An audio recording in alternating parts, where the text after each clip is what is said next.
The purest CAD-S is a scanner optimised for scanning small parts. It uses the same white light technology as the purest CAD and can scan up to 0.1mm in resolution.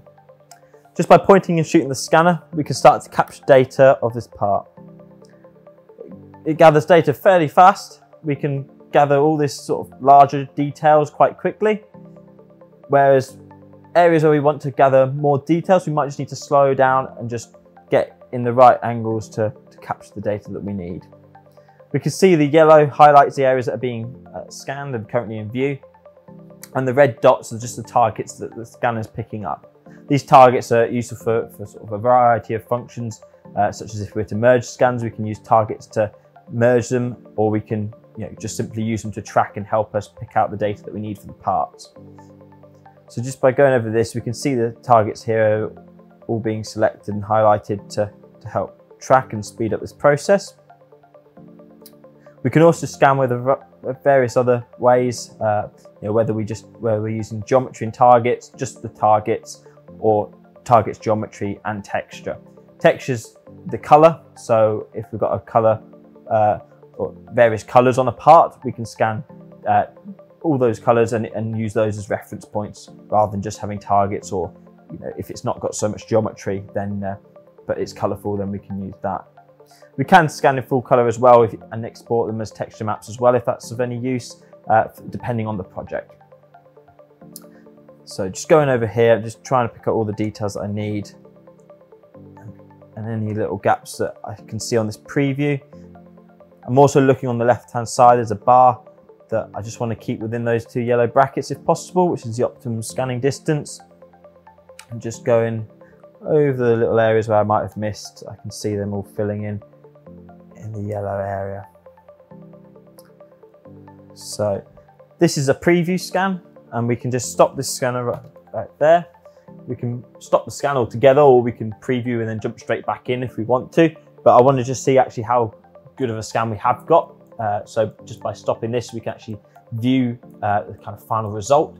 We can see a few areas that might be missing some details. There's a little gap there that I might have missed, and that could just be the angles that I was using. We're missing a little bit on the side and the other side just here as well.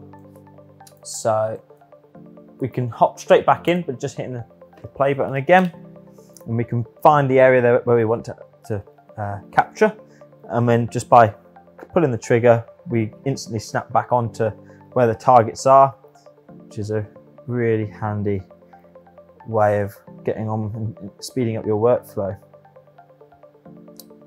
So just going over these areas, maybe just going over the top of the part as well, just will help us get in those gaps that we found up here.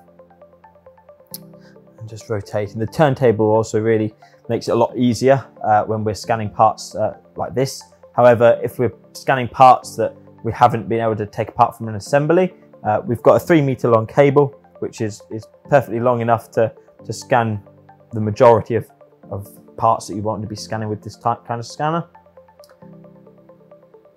So just trying to capture some last detail in this hole here will be useful.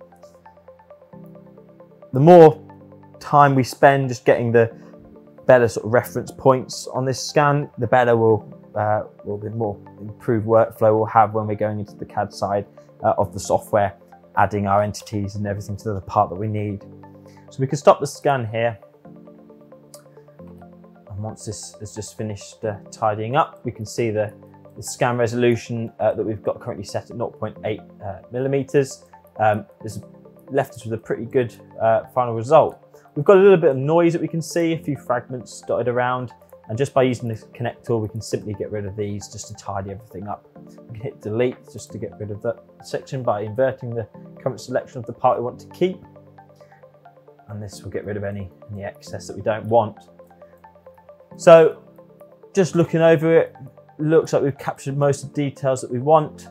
If we want to capture or isolate off a section, we can use these tools to just single out sections to work on, again, to speed up the whole workflow of reverse engineering a certain section rather than a whole part.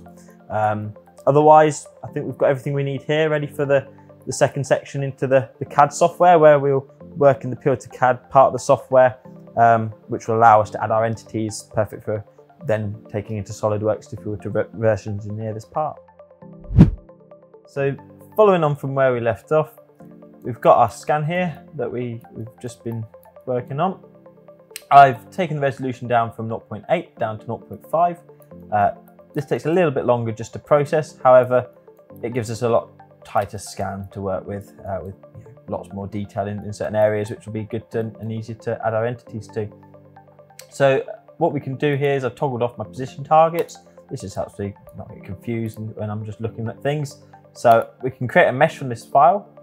I then want to hide the scan, otherwise we'll see a little grey underlining when we start to change things. And from here, we're now into the mesh. So when we're in the mesh, we've now got a new bar of tools. These give us various different options from entities to auto surfaces. We can also improve the mesh here. This little button here, the clean mesh icon, we can click on this and we can click apply to just get rid of any bits that are highlighted red, and it'll just do a quick cleanup for us just to make sure that everything's nice and tidy. There's not too much it's had to do there. The data we've got is quite good, so we're able to go ahead and add our entities from here. Just okay that. So we've got a range of features up here available to us. So the first section here is entities. So we can add these onto our part in this software, and this will allow us to also import these as step files into SolidWorks and use as planes and other media to help reverse engineer our parts. We can find areas such as this hole here if I wanted to capture this hole. If I wanted to capture the inside, I've got enough data on this inside to build an entity, or in this case a cylindrical entity, to reference for when I'm in the CAD software. We can do the inner and we can also do the outer. In this case, I'm just going to do the inner.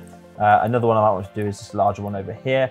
Again, it all depends on the project and how we want to add different parts in here.